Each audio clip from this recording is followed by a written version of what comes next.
Funeral Home, where we celebrate life's precious moments. From the moment you enter our doors, you're met with kindness and care. Our reception area is designed to be more than just a waiting room.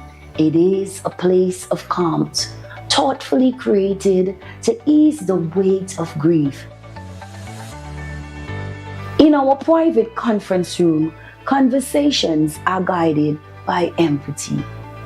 Here, our client experience coordinators sit beside you, not just across the table to help plan a service that truly reflects your loved one's story. Whether it's a traditional farewell or a personalized celebration of life, we take time to understand your wishes and offer thoughtful guidance. At the heart of our organization is a dedicated manager who ensures that everything runs smoothly, from the smallest detail to the final farewell.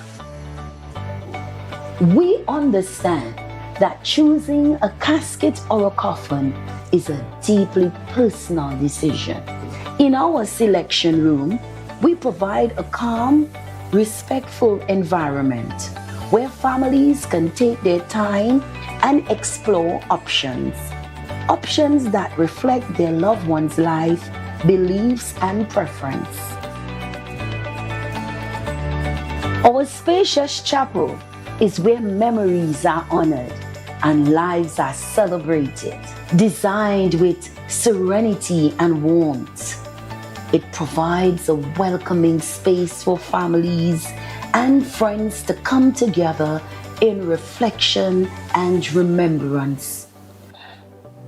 For families choosing cremation, we offer on-site professional cremation services in a setting that upholds dignity, peace, and confidentiality.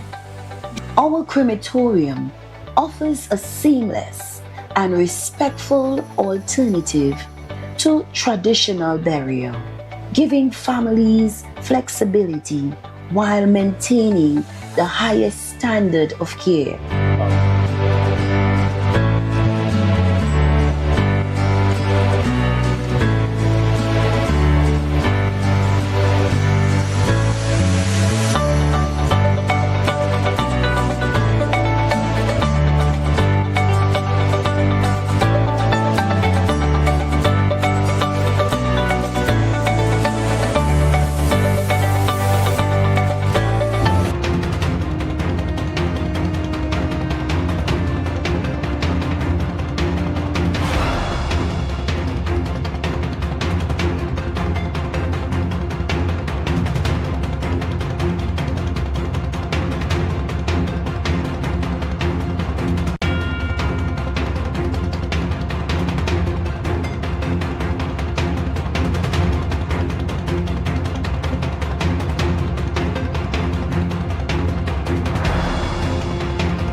Finance Secretary urges THA divisions to maintain spending levels.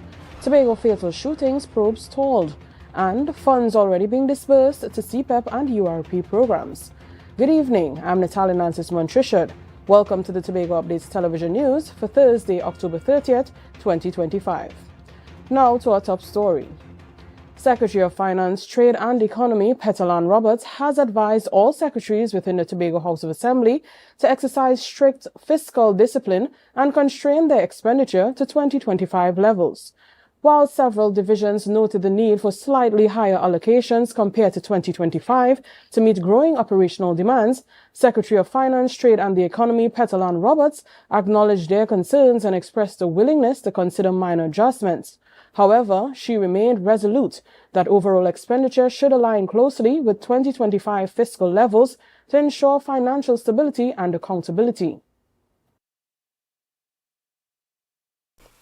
The strategy that we discussed at the retreat for fiscal 2026 is to constrain our expenditure to fiscal 2025 levels. That means whatever divisions spend in fiscal 2025, we expect them to spend on those same levels, and we have identified for each division what the cap is. In some cases, some divisions said, listen, because of my work program, I may not be able to be constrained, and we are willing to pivot and willing to make those changes, but in other areas we'll just make the adjustment. As the THA prepares its budget for fiscal 2026, Roberts continues to stress financial prudence, ensuring that spending remains responsible and sustainable while supporting Tobago's developmental priorities and maintaining balance within the island's economic framework. The speed of police accountability on the island is in question, after it was revealed yesterday in the 9th Senate sitting that 2 separate investigations into fatal police-involved shootings in Tobago in April and May 2025 are currently stalled, awaiting key evidence from the Trinidad and Tobago Police Service. Reporter Jewel Green-George has the details. The revelation came as the Minister of Justice responded to a question regarding the status of inquiries being conducted by the Police Complaints Authority, raised by Opposition Senator Melanie Rajman. The PCA is an independent oversight body mandated to investigate misconduct and police killings. Can the Minister advise of the status of the Police Complaints Authority's investigations into the police-involved shootings which occurred in Tobago in the months of April and May 2025? The minister confirmed the authority is probing 2 separate fatal incidents that occurred earlier this year in Tobago. The PCA has advised that during the period April and May 2025, the PCA initiated investigations into 2 police-involved fatal shooting incidents as The 2 cases involve the deaths of 34-year-old Ronell Marcel and 74-year-old Frank Allen Sandy in April and May 2025, respectively. While the PCA has obtained most of the necessary documentation, critical information remains outstanding. TTPS investigative file, witness statements, video footage, post-mortem certificate, reports, photographs, and documentation have been obtained. However, certain information remains outstanding, including further statements and reports. In the case of Mr. Sandy, the delay involves critical scientific proof crucial to the inquiry. However, certain information remains outstanding.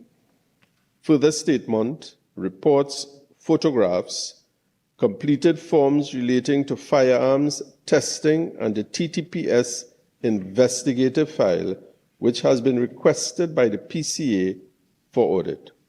According to the latest national statistics, police-involved killings in Trinidad and Tobago continue to be a significant concern for the public, with at least 25 such incidents reported in 2024 alone. As an independent body, the PCA's mandate requires full cooperation from the police service. This question concerns investigations under the purview of the Police Complaints Authority, the PCA, an independent oversight body indirectly under the purview of the Ministry of Justice. The minister did not provide a timeline for when the outstanding evidence, especially the firearms testing results, would be delivered to expedite a timely conclusion to these high-profile Tobago cases. Jewel Green-George, Tobago Updates Television News. Coming out of the Tobago House of Assembly's retreat on Wednesday evening, discussions surrounding the upcoming fiscal 2026 budget allocation took center stage, with special attention given to the continuation of key employment programs on the island. With many in quandary over changes made during the budget, Secretary of Finance, Trade and the Economy, Petalan Roberts, sought to reassure workers attached to the Community-Based Environmental Protection and Enhancement Program, or CPEP, and the Unemployment Relief Program, URP, that their jobs remain secure. Also going to receive CPEP and URP allocations. URP we will receive, and we've already started to receive our allocations from central government, 18 million, and for CPEP, 9.2 million for fiscal 2026. And we, as usual, will supplement the difference. So CPEP and URP programs continue as very important programs for us and for the people of Tobago. She confirmed that the THA has already begun receiving funds to support these initiatives, noting that the Assembly is committed to ensuring that no disruption occurs in the payment of workers or the execution of projects under CPEP and URP. We take a short break and come back with more. Stay with us. The Caribbean is more than just a place. It's a spirit, resilient, vibrant, and full of possibility. It's who we are at the heart of everything we do. For over 150 years, we've been right here, invested in the Caribbean, its people and its progress. And today, we're going even further. We're deepening our commitment to the region, continuing to invest in the networks, services and digital solutions that move Caribbean businesses forward. Whether you are a mid-sized business or multinational player, we bring you resilient connectivity, personalized service and tailored IT solutions, all powered by local teams that truly have your back. We're here to help you navigate challenges, grow, and achieve your goals with practical solutions, reliable networks, and a partnership rooted in trust and your long-term success. Liberty Business, rooted in the Caribbean, committed to you. Tobago, are you ready to light up the night? Join us for the Lambo Credit Union's Moonlight Miles for Diabetes Glow Walk 2025. On Saturday, November 15th at Cano Bay Nature Resort, we'll walk, glow, and raise awareness for a healthier tomorrow. From 5:30 to 9:30 p.m. Bring your family and friends for plenty glow energy. Registration is just $180 per person, or grab your crew of 5 for only $150 each. Sign up online or at Lambo Credit Union branches before October 31st. For more registration and payment details, visit lambocreditunion.com and search Moonlight Miles today.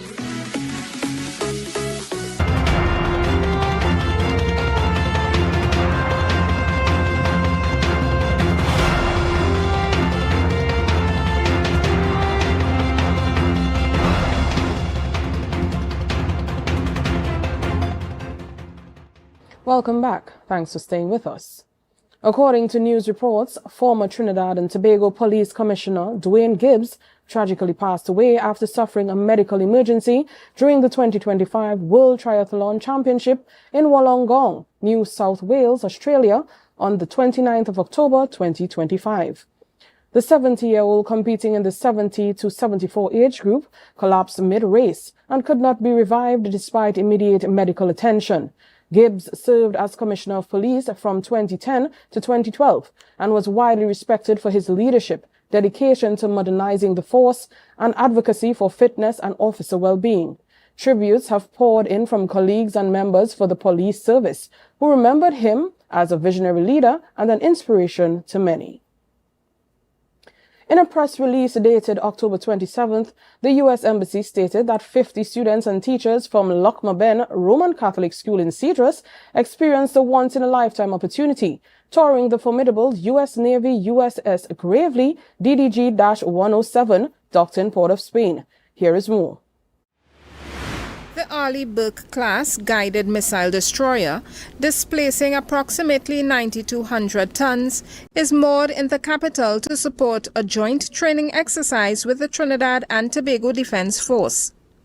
The Gravely's visit underscores the deepening U.S. Trinidad and Tobago defense ties following extensive U.S. Southern Command community engagement. In August 2025, Navy Seabees completed significant structural, electrical, and sewage upgrades at the school during the Continuing Promise 2025 humanitarian mission. U.S. Southcom later donated 13 computers and other resources. The destroyer's visit comes on the heels of other major U.S. engagements, including the U.S.NS Comfort medical mission and the multinational Trade Winds exercise. The school's principal, Beverly Findley, called the tour an event that broadened the horizons of the students. The warship, one of the U.S. Navy's most versatile surface combatants, is equipped with the Aegis combat system and is designed for multi-mission operations. The former Minister of Foreign and CARICOM Affairs, Dr. Amory Brown, when contacted for comment, said, quote, "This is by no means the first time that a U.S. naval asset has visited Trinidad and Tobago. But this particular visit occurs during a period of extreme tension with Venezuela and a time of heightened concern for very many citizens of Trinidad and Tobago. The problem in all of this is the Prime Minister's refusal to address the nation to explain her isolationist anti-CARICOM foreign policy." End quote. Jewel Green George for Tobago Updates Television News. The debate over school discipline continues to dominate the national discourse. In the 9th Senate sitting yesterday, the Minister of Education confirmed a firm stance on zero tolerance for violence in schools, but insisted the policy is balanced by mandatory pathways for student rehabilitation. Reporter Jewel Green George has the details. Minister of Education was questioned on the government's policy regarding students involved in serious misconduct. He confirmed that while the administration remains committed to maintaining safe learning environments, expulsion from public schools remain a final option for most serious offenders. While the Ministry of Education has affirmed that students expelled from public schools are not eligible for readmission, this decision is grounded in the Education Act, Chapter 3901, and is applied in cases of serious misconduct, such as school fights or threats to safety. The minister stressed that this divisive action is aimed at addressing the climate of disorder, citing the fundamental requirement for safety for both students and staff. The government's push to strengthen discipline has previously led to the introduction of school-based police officers at selected institutions like Mason Hall and Signal Hill Secondary. The Honorable Prime Minister has made it abundantly clear that violence, assault, and disorder in our schools will not be tolerated.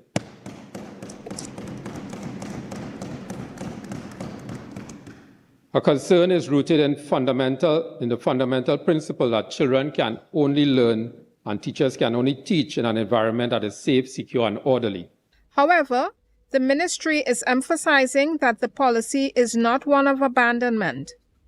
It couples firm consequences with a framework for rehabilitation, reintegration, and alternative education for those removed from the system. The Ministry of Education fully acknowledges that while students who engage in violent conduct must face firm consequences, they must also not be abandoned. The ultimate goal of these alternative pathways is not merely vocational training, but ensuring students can return to an accredited formal education track, underscoring the government's commitment to the child's right to education. That is one of the objectives through MILAT and other institutions where they are able to continue their journey towards their CSEC qualifications.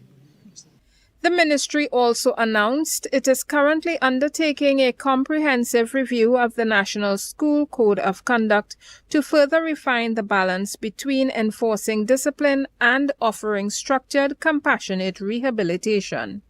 Jewel Green George for Tobago Updates Television News. As the College of Science, Technology and Applied Arts of Trinidad and Tobago celebrates its 25th anniversary, its leadership says it's laser focused on moving beyond local boundaries for future-ready skills. The third largest provider of tertiary education in the country marked the milestone by sharing their future plans with Tobago Updates. Reporter Jewel Green-George has more. COSTAT's president, Dr. Keith Nurse, speaking from Finland on a trip aimed at forging new academic links, highlighted the institution's distinct approach in the region. So we focus on bringing practical, work-ready skills to the marketplace. He noted that in 25 years, COSTAT has graduated close to 25,000 students, creating a massive footprint across critical sectors such as nursing, public health, medical technologies, and protective services. So 25,000 in 25 years. So I think we have been able to make a significant mark in that regard. Dr. Nurse emphasized that a COSTAT qualification is now a globally recognized asset. So with this accreditation, our students can go anywhere in the world. So a degree from COSTAT, the credits are what we say transferable. Looking ahead, the strategy revolves around what Dr. Nurse calls future skills. This includes the recent Upskilling Academy focused on closing the digital skills gap, stoking innovation and leveraging advanced technology with new memoranda of understandings with international universities in Canada, United States, Europe, South America and India on the books. We are currently building out our tech hub, which was launched earlier this month, and that's targeted at providing access to critical technologies and to people to actually learn how to use these technologies. So we're talking about everything from 3D printing to virtual reality to robotics, to understanding how to utilize digital sandboxes, how to utilize artificial intelligence in more productive ways. As COSTAT begins its next 25 years, its focus remains on providing accessible pathways that lead directly to careers and global opportunities. Jewel Green-George, Tobago Updates Television News. You're watching the Tobago Updates Television News. Follow us on Facebook, Instagram, and YouTube at Tobago Updates. More news when we return. Hair goals, we've got them. At S&R Hair Fantasy, we provide a wide variety of quality hair, the latest hair accessories, adult toys, skin lightening products, female underwear, and much more under one roof. Check us out on Shelbourne Street in Plymouth or call us at 317-0808. We're open Monday through Saturday, 10 a.m. to 6 p.m. S&R Hair Fantasy for queens who know exactly what they want.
Welcome back. Finance Secretary Petalon Roberts has outlined a new fiscal approach for 2026, focused on efficiency, strategic investment, and sustainable growth. Speaking after a two-day post-budget retreat, Roberts said the administration is determined to maintain disciplined spending while improving value for money across all divisions. She noted that the budget for development in fiscal 2026 will now stand at $501 million, reflecting the administration's intent to prioritize growth-driven projects and Tobago's broader economic transformation. So that would cause us to be able to shift from recurrent to development, and we intend to shift approximately $300 million from recurrent to development, now bringing our development budget to a revised allocation of $501 million. With approximately $300 million being redirected from recurrent expenditure to focus on 6 key areas of development. This shift aims to strengthen infrastructure, boost productivity, and support Tobago's ongoing economic transformation. Look at 6 priority areas, and these priority areas were articulated in the 2026 budget statement in June, that was presented in June of this year. And these areas are tourism, agriculture, digital transformation, or the use of digital technologies in public service delivery, human capital development, the investment in the micro, small, and medium enterprises, and infrastructure. So most of our projects that were discussed here today are going to surround these areas. Blue Food Festival last week, several attendees and residents are now voicing their concerns about whether the event's date should be changed. Many of them believe that the heavy rainfall experienced during this period each year affects attendance, vendor sales, and affects the overall experience. Alia Balgobin has the details. While the festival continues to be a major cultural highlight, celebrating Tobago's unique Dasheen-based cuisine, some patrons are suggesting that organizers consider shifting the date to a drier season to ensure smoother operations and better turnout. The CEO of Tobago Festivals Commission Limited, Kern Cowan, explained that while the suggestion is being taken into consideration as part of ongoing discussions to improve the event's planning and execution, the decision is not solely up to them. That requires consultation because we don't make those decisions by ourselves. There is also a Blue Food Committee that is made up of the villages of Palatuville, Lansome, and Castara, and they are the ones that will have to be consulted to make those decisions. Even though the event has the support of the Tobago Festivals Commission Limited and the Tobago House of Assembly, Cowan noted that the final decision rests with the Blue Food Committee. The TFCL and the THA supports them in ensuring that the execution and all of the things come off right, but that would require a greater conversation. Following discussions about possibly shifting the date of the annual Blue Food Festival due to heavy rainfall, we spoke with Mr. Andy Chance, one of the founding members of the event and its organizing committee, who stated that no changes to the festival date will be made. Chance emphasized that the festival has been celebrated on the same day since 1988 and the committee is keen on preserving its long-standing tradition. Instead, the committee has called on the Tobago House of Assembly to address logistical concerns, particularly the need for sufficient parking for attendees. Chief Secretary Farley Augustine confirmed that this matter will be reviewed and addressed ahead of the 2026 festival to ensure a smoother experience for patrons while maintaining the event's historical timing. This is Aliyah Balgobin reporting for Tobago Updates Television News. A top-tier psychological thriller starring 2 Oscar winners is set for a free screening right here in Tobago. The Embassy of Spain to Trinidad and Tobago is collaborating with the Tobago Library Services to present the 2018 critically acclaimed mystery drama this Friday, October 31st, 2025 at 5 p.m. in the Audio-Visual Room. The movie, which opened the 71st Cannes Film Festival, features real-life couple Penelope Cruz and Javier Bardem and has a worldwide box office gross of over $17 million. Directed by 2-time Academy Award winners, the Spanish-language film follows a woman's return to her hometown for a wedding, only for the festivities to unravel when a kidnapping exposes deeply buried family secrets. The PG-13 film screens with English subtitles, offering a compelling cultural exchange event for the community. Every day, we bring you closer to the issues that matter most. For our social media poll today, we asked, what do you think generally motivates political nominees? 16% of responders voted service to country, while 84% voted personal agenda. Remember, your voice counts too. Follow us on Facebook and Instagram and join the conversation by voting in our daily polls. The weather report is up next. Our world is filled with rhythm. Rhythm that's unapologetic, infectious, timeless. Rhythm is commitment in action. It's how we show up for each other with unrelenting support that goes the distance. Rhythm lives in the tiny beats of our most intimate moments and the seismic roars of our biggest achievements. Rhythm is resilience in motion. So even when things go out of sync, we do what it takes to bring the rhythm back. At Flow, we understand your rhythm because we live it. That's why we're dedicated to building a network as resilient as you, with a team of familiar faces working every day to keep you on beat. You're at the heart of everything we do, and our commitment is to keep your rhythm flowing, no matter what. Tobago, are you ready to light up the night? Join us for the Lambo Credit Union's Moonlight Miles for Diabetes Glow Walk 2025. On Saturday, November 15th at Cano Bay Nature Resort, we'll walk, glow, and raise awareness for a healthier tomorrow. From 5:30 to 9:30 p.m. Bring your family and friends for plenty glow energy. Registration is just $180 per person, or grab your crew of 5 for only $150 each. Sign up online or at Lambo Credit Union branches before October 31st. For more registration and payment details, visit lambocreditunion.com and search Moonlight Miles today.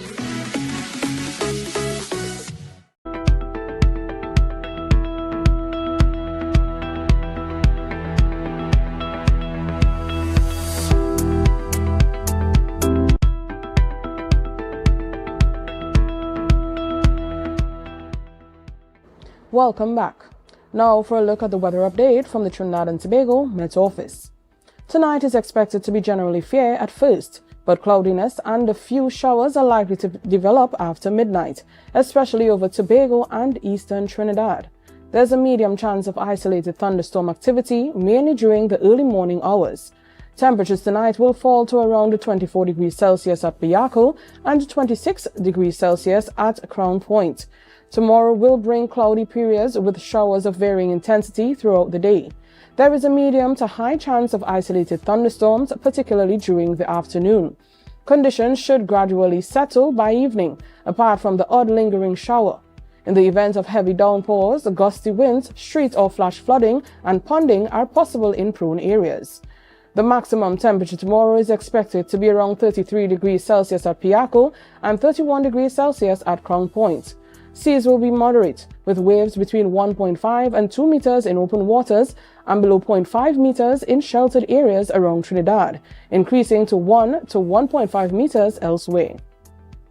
Sunrise will be at 5:55 and sunset at 5:47. Here's a recap of the headlines before we go. Finance Secretary urges THA divisions to maintain spending levels. Tobago fatal shootings probe stalled. And funds already being disbursed to CPEP and URP programs. I'm Natalie Nancy Trishard. Thank you so much for joining us and have a great night.